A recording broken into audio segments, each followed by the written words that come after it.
Welcome to Hood Champion Boxing and Sports. In boxing, you find a way to win or you find a way to lose. Terence Crawford, I'm now calling him Terence, because he's washing his hands of all the bull crap, you know what I'm saying? He's rinsing his hands clean. Terence Crawford.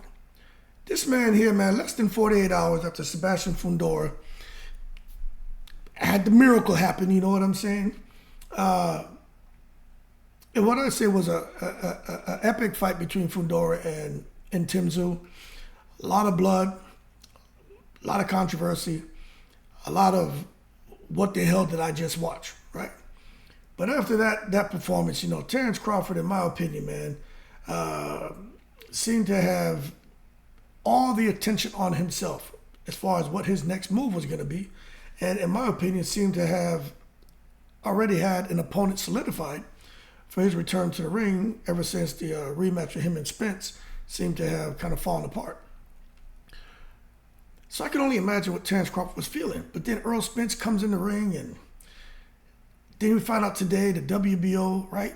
They put out this little cute letter and mandating that Fundora faces Terence Crawford. But you got to start negotiations. You got like 20 days or something. Anyway, all that shit's neither here nor there. Then you come out now and you see Fundora's promoter say, no. We had a verbal agreement and we're going to uphold our end of the agreement. Now, the problem is with a lot of these people on social media, they don't understand. Okay, so let me tell you something. I learned this shit in high school. I'm gonna just tell you right now, people don't understand, man. When you tell somebody that you're going to do something, right? That's called an express contract. I took that shit, and I had a law class in high school. I forgot what that shit was called. Legal. I don't know, man. It was something. Not legal environment, but it was a law class I took in high school. It was just something that just touched on different things. It talked about that. It talked about what's that shit called? Strict liability. I remember a few things from that class, but it was a long time ago. But anyway, an express contract is a contract with clearly stated terms. This differs from an implied contract, which is a contract that is believed to exist based on the behaviors involved. And it's a legally binding agreement, man, where things are clearly defined either orally or in writing. Orally. So the fact that they had, an agreement and it was, agreed orally, you know what I'm saying? The shit is binding. And the fact that, Fundora and his team came out and said, hey, we did have this agreement. We were just trying to push everything through. We didn't have time to sign everything and amend contracts. But it's right. We had this agreement. We're not going to do that to Tim Tszyu. They were very respectful to us, and they gave us an opportunity. Because people need to understand this right here, right? Fundora brought nothing to the table. I get it that they made the whole fight look extra attractive by saying, hey, let's just throw the WBC belt on the line as well and keep the party going. All of that was to entice Tszyu to take that fight with Cockroach Man, Sebastian Fundora. But when you look at it now, right, Terence Crawford, he's in the breeze. So what does Terence Crawford do now? You got Terence Crawford and Earl Spence. These guys are sitting here going back and forth over who's going to fight, Tim Tszyu. Who's going to fight Fundora? Who's going to fight the winner of those guys? Hey, I got something. Terence Crawford. Earl Spence supposedly wasn't ready to fight you, right? How about this?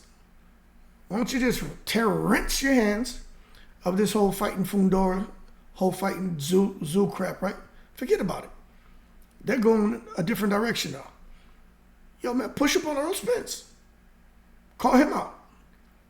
Right? That's the money in that fight's even bigger. This is what I don't get. I'm being honest with everyone out there. Why doesn't he rinse his hands of this shit about trying to fight Fundora, Zoo. Man, fight Earl Spence at 154. Earl Spence is back. He up in the ring showing all 32 teeth. He looking like goddamn radio, right? This man looking like Cuba Gooding Jr. in radio showing all them teeth. Yo. So then go fight Earl Spence. Because this is getting ridiculous, man.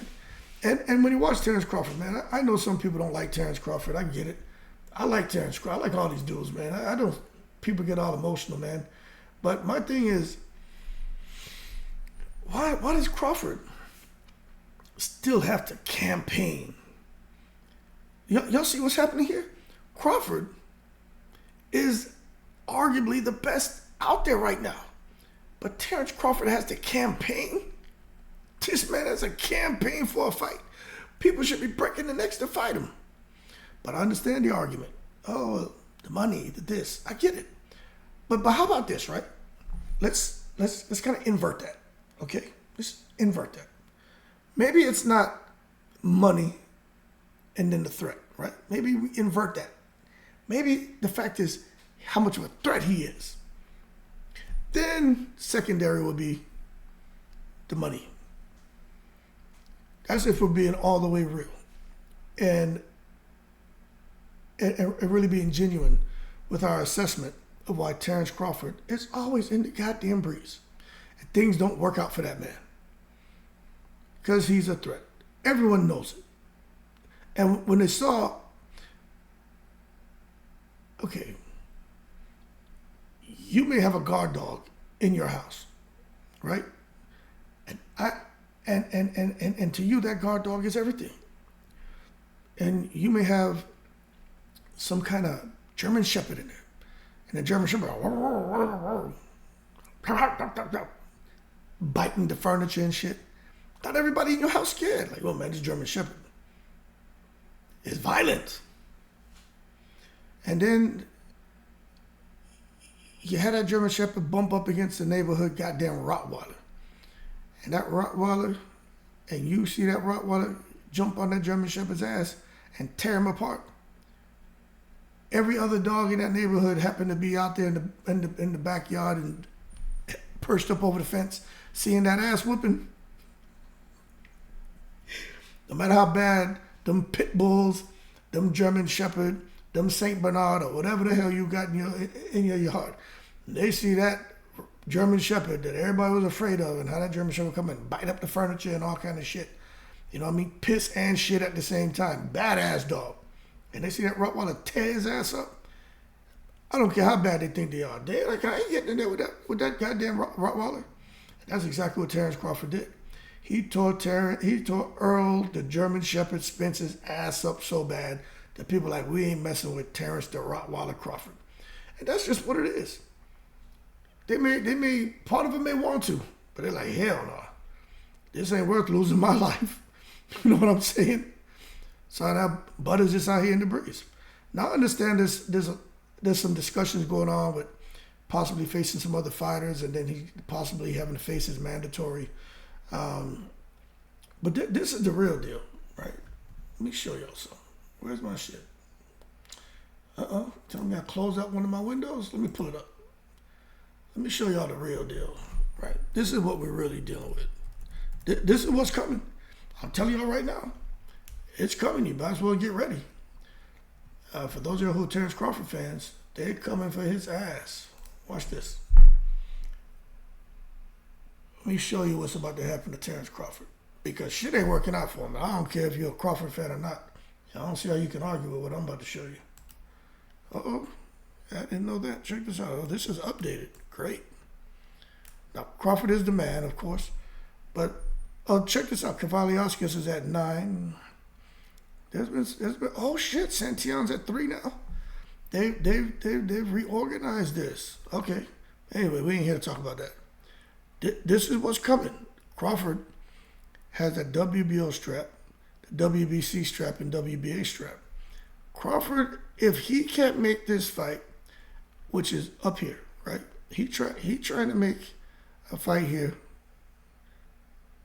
with someone in the WBO, right? They may say, you know what? You fight Josh Kelly, and then you get the winner of Fundora Zoo. if in fact the Fundorans do have the rematch, which is what it looks like. But Crawford could be fighting Josh Kelly. Now, I don't know how much money is on the table for Josh Kelly, but that's who Crawford could be fighting. Now, this is where things get even more interesting. When you look at this right here, for Terence Crawford, this man has 3 belts. He's going to be forced to do something. He's going to be forced to do something at 147. Now, if Crawford's going to just go on to 154, he needs to just go on to 154, because I truly believe that when it comes to Terence Crawford, when it comes to Earl Spence, I believe the secret society, I think they don't want to end up in another situation which was created by Earl Spence and Terence Crawford, where there was a bottleneck in the welterweight division. Because Crawford and Spence had all the belts. In this instance, Crawford has the belt, 3 of the belts, Boots has 1. Crawford doesn't want to fight Boots, so we have a bottleneck again. And as long as Crawford keeps sitting around here, not sure what the hell he wants to do, it's going to be a bottleneck. And the 147-pound division has stagnated. And I'm going to tell you, I blame Terence Crawford for some of that. I can't. Well, let me be careful what I say. I blame Al Heyman, because that man knew Terence Crawford wasn't going to get that rematch with Earl Spence. They knew that shit. I don't care what you say. They knew that Earl Spence wasn't going to be ready. They waited and waited and waited, and Crawford being loyal, you know what I'm saying, saying, nah, I'm going to get this man a rematch. He got put in a holding pattern, made a lot of dough, wasn't stressing it, figured shit, I got my next fight lined up with Spence. I'm going to give him an opportunity to get revenge, get his lick back, and then boom. Now, it's not going to happen. So now he says, okay, WBO, let's make it at 154. All of a sudden, come down Earl Spence. Boom, Earl Spence shows up in the ring trying to fight. I'm like, what the hell? How this happened within a couple of weeks of them just telling Terence Crawford no rematch? They knew what they were doing. So Crawford sat there in a holding pattern looking crazy. And now he looks really crazy because he's inactive. He's holding up a whole goddamn division, which is not his fault. And now he's being put in a position where he won't get an opportunity to fight for the WBO title at 154 pounds, because WBC is making sure they're going to keep that shit in-house. This is a travesty. But Terence Crawford got to figure it out. He's got to do something. You know what I'm saying? That's what I say, man. Crawford needs to rinse his hands of all this shit at 154 pounds and just sit there, man, and get busy at 147. Because 147 is really where the action is for him, even though he may not want to make that weight. But I tell you what, boy, you see who they made mandatory. That goddamn Santillan and Crawford. Shit, who y'all got winning that fight? And don't just say Crawford because you're a Crawford fan. Let's be real now. Santillan, that shit he did against Rocha. Now Rocha's not Crawford, so I'm going to make sure I'm clear on that. But Santillan, like he was Mario and goddamn Super Mario Brothers, was eating goddamn mushrooms and power-ups and had the goddamn eating the goddamn flour, and he just throwing snowballs and flying across the screen and shit. That shit Santillan was doing, it's like he was on a goddamn power-up. I ain't never seen nothing like that. That shit was scary. Just the idea of Crawford coming off of being inactive and having to go in the ring with Santillan. Yo, man, y'all better be real about that. But I would think Crawford would get his timing down, and, he would deter and discourage old Santillan from trying to come in with that Jim Carrey, me, myself, and Irene shuck and jive bullshit. But I'll tell you what, outside of that, you look at the WBC, Cody Crowley and Barrios. I don't know what the hell is going on with Cody Crowley and Boots for the IBF. I don't know what's going on with Mario Barrios. I know his wife, his girl, having a baby. Conor Benn ranked number 3 by the WBC. God damn. Conor Benn's ranked number 3 in the WBA. Terence Crawford. I don't know what's going on with Stan Unis, man. Why don't Crawford just go out and knock out Conor Benn? That's who he should fight. Man, go fight Conor Benn.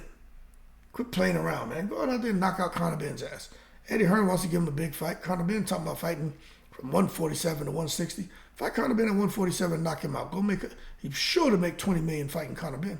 Go out there and get that payday. That's what I think you should do. Wasting your time with these other guys, man. You all about dough? Go fight him. No one can blame Terence Crawford, Southpaw man. You can't blame him. Messing up the crib. Southpaw man tried to fight. He's trying. Southpaw man is trying. But he's running into walls. Simple. There's no prize behind these doors. He's opening doors thinking he's going to come into the Tesla truck and shit. Ain't nothing back there. Nothing but disappointment. So he needs to rinse his hands of chasing after these super big names and trying to go after these guys at 154 to 168. Focus on 147. There's fights right there. The biggest fight at 147, in my opinion, we all see Jaron Ennis, but money-wise, maybe Conor Benn. There may be $20 million on the table for Conor Benn, especially if he wants to go fight out there in Saudi. Crawford may get $30, $40 million. Everyone knows Crawford is the man, but I think he's cooled off a little bit because he's been inactive. But if I was Terence Crawford, like after what they're doing to him right now, it don't matter, man, if you don't like Terence Crawford, if you can't see what the hell they're doing to this man, y'all open your eyes. From where there's smoke, there's fire. And there's a whole lot of goddamn smoke that they're trying to basically alienate and ostracize and blackball this man. This is horrible. It's a travesty. And I'm serious as a goddamn heart attack. Terence Crawford, bud, if you're watching this video, yo man, rinse your hands of all this nonsense. Go fight Conor Benn. They already talking shit about you. Go fight Conor Benn, especially in Saudi, because Conor Benn ain't fighting in the UK. So Conor Benn, and soon he may not be able to fight at all. So while Conor Benn can still fight, man, go fight his ass over there in the desert. Get your ass 20, 30 million. They may give you a Lamborghini. Don't ask for it though. Don't go asking for no money and no goddamn materialistic shit. Just go on out there, man. Be yourself. They may give you a goddamn, who knows what they may give you, a Southpaw man mobile. But, if they give you that, you put in a good word for Hood Champion, maybe they give me a little something. They may not want to. Matter of fact, don't tell them shit about me because I be talking about the secret society. I don't need nobody showing up to my door, no shit like that, trying to hog tie me, and Puff Daddy Maya. I ain't got time for that. So just act like you didn't hear that shit. You going out to Saudi and do your thing on your own. But that being said, y'all keep cool. I think Terence Crawford, and in all seriousness, I think you're getting screwed, man. And that's just my 2 cents. Go get your money, Crawford, man. F these guys. They don't want to fight you. They always put up all these roadblocks and impediments and impossible obstacles to overcome. Man, go get your money. That's how I feel. Yo, in the breeze.